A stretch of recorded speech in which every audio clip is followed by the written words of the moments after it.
Hi friends, welcome to our channel. నా పేరు సరస్వతి. మీరందరూ ఎలా ఉన్నారు? నేనైతే చాలా బాగున్నాను. ఇక ఈరోజు వీడియో స్పెషల్ ఏంటంటే మా అన్న స్వామి ఇరుముడి కట్టుకుని శబరిమల వెళ్తున్నారు. ఆ విశేషాలు తెలుసుకునే ముందు మన ఛానల్ని సబ్స్క్రైబ్ చేసుకోండి. వీడియో ఇక్కడ స్కిప్ చేయకుండా చూడండి. చూసి నచ్చితే లైక్ చేయండి, కుదిరితే షేర్ చేయండి, సబ్స్క్రైబ్ చేసుకోవడం అసలు మర్చిపోకండి.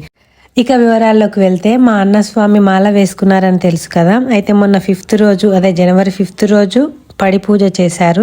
అయ్యప్ప స్వామి పడి పూజ చేశారు కదా. ఆ పూజ వీడియోస్ కూడా నేను అప్లోడ్ చేశాను. ఇక అయితే జనవరి 9th రోజు మా అన్న స్వామి ఇరుముడి కట్టుకొని శబరిమల వెళ్తున్నారనమాట. ఒక్కడే కాదు, వాళ్ళందరూ గ్రూప్ ఉంటుంది, వాళ్ళందరూ కలిసి వెళ్తున్నారనమాట.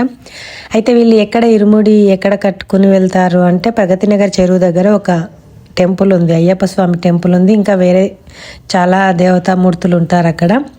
ఇంకా అక్కడే మాల వేసుకున్న మొదటి రోజు నుంచి ఇరుముడి కట్టుకున్న చివరి రోజు దాకా అక్కడే ఉంటారు, స్వాములందరూ అక్కడే ఉంటారు.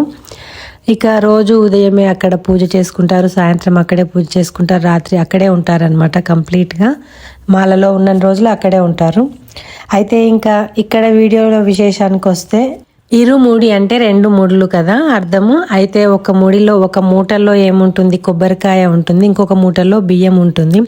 అయితే ఈ కొబ్బరికాయ ఏం చేస్తారంటే, ఆ కొబ్బరికాయలో 3 కన్నులు ఉంటాయి కదా, శివుడికి 3 కన్నులు ఉంటాయి కదా, అది కొబ్బరికాయ ఉండే 3 కన్నులు శివుని కన్నులతో పోలుస్తారు. అలా ఒక కన్నులోంచి ఒకటి హోల్ చేసి నెయ్యి పోస్తారనమాట. ఆ కొబ్బరికాయ నిండా నెయ్యి పోస్తారు. దానిలో ఉండే నీళ్లు తీసేసి నెయ్యి పోసి మళ్ళీ ఆ హోల్ని కవర్ చేస్తారనమాట. ఒక చిన్న చెక్కతో దాన్ని క్లోజ్ చేసేసి మొత్తం అలా ఒక మూటలో పెడతారు. ఇంకొక మూటలో బియ్యం పోస్తారు. ఆ బియ్యము మనము కూడా వెళ్ళిన భక్తులు కూడా తలా కొంత బియ్యం ఆ మూటలో వేస్తారనమాట. ఇంకా అలా కట్టేసి 2 మూటలు విడివిడిగా అలా కట్టి 2 కలిపి ఒక మూట అంటే ఒక మూట కాదు, రెండింటిని అటొక ముడి ఇటొక ముడి తలపై పెట్టుకుని వెళ్తారనమాట. అందుకే ఇరుముడి అని చెప్పి అంటారు. ఇక అలా తీసుకువెళ్ళిన ఆ నెయ్యిని స్వామికి అభిషేకం చేస్తారు. అలాగే ఆ కొబ్బరికాయల్ని అక్కడ హోమం ఉంటుంది కదా, ఆ హోమాగ్నిలో వేస్తారనమాట. మనకు విభూది కూడా వస్తుంది చూడండి, ప్యాకెట్లలో విభూది దొరుకుతుంది కదా, అది ఇక్కడ ఈ హోమంలో చేసిన విభూదే అందరికీ అలా ప్యాకెట్ల రూపంలో విక్రయిస్తుంటారనమాట. అయితే ఇదిగోండి మా అన్నస్వామిది ఇరుముడి కొబ్బరికాయది అయిపోయింది. ఇంకా ఇప్పుడు బియ్యం మూట కడుతున్నారు కదా, అలా మా అమ్మ వాళ్ళు, మా అల్లుడు వాళ్ళు అందరూ ఇలా బియ్యం మూటలో తలా కొన్ని బియ్యం పోస్తున్నారనమాట. అంటే మన బియ్యము అక్కడికి స్వామివారి దగ్గరికి చేరుతాయని నమ్మకం అనమాట. అంటే అక్కడికి తీసుకెళ్ళిన తర్వాత వాటిని మళ్ళీ ప్రసాదాలుగా విక్రయిస్తారు కదా, మనకు ప్రసాదం డబ్బాలు దొరుకుతాయి చూడండి. అయ్యప్ప స్వామి ప్రసాదం అంటే ఎంతో ప్రత్యేకత, చాలామంది ఇష్టపడతారనమాట ఆ ప్రసాదాన్ని. అలా ఆ ప్రసాదం తయారు చేస్తారు ఈ బియ్యంతో అనమాట. అంటే భక్తులందరూ ఇలా తీసుకువెళ్ళే బియ్యాన్ని అక్కడికి సమర్పిస్తారు కదా, అక్కడ సమర్పించిన ఆ బియ్యంతో ప్రసాదాలు చేస్తారనమాట.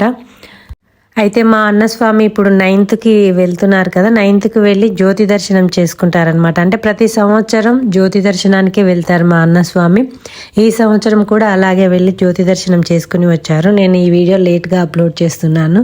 అయితే ఈ మకర జ్యోతికి సంబంధించి మనము చాలా రకాల కథనాలు వింటున్నాము. అయితే ఈ మధ్యకాలంలో విన్న కథనం ఏంటంటే, శబరిమలలో అయ్యప్ప స్వామి పూజలు జరుగుతున్నప్పుడు ప్రతి సంవత్సరం అదే సమయానికి కొండజాతి వాళ్ళు పెద్ద అగ్నిహోత్రం వెలిగిస్తారని, ఆ అగ్నిహోత్రమే మనకు మకర జ్యోతిలా కనిపిస్తుంది. ఆ కొండలలో చాలా దూరంలో ఉంటుంది కాబట్టి మనకు అది చిన్నగా జ్యోతిలాగా కనబడుతుందని చెప్తుంటారు.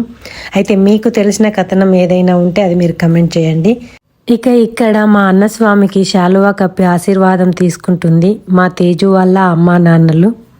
ఇవండి ఈరోజు మా అన్నస్వామి ఇరుముడి వేసుకున్న వీడియో విశేషాలు. ఈ వీడియో నచ్చితే లైక్ చేయండి, షేర్ చేయండి. ఇలాంటి మరిన్ని వీడియోస్ కోసం మన ఛానల్ని తప్పకుండా సబ్స్క్రైబ్ చేసుకోండి. Thank you for watching.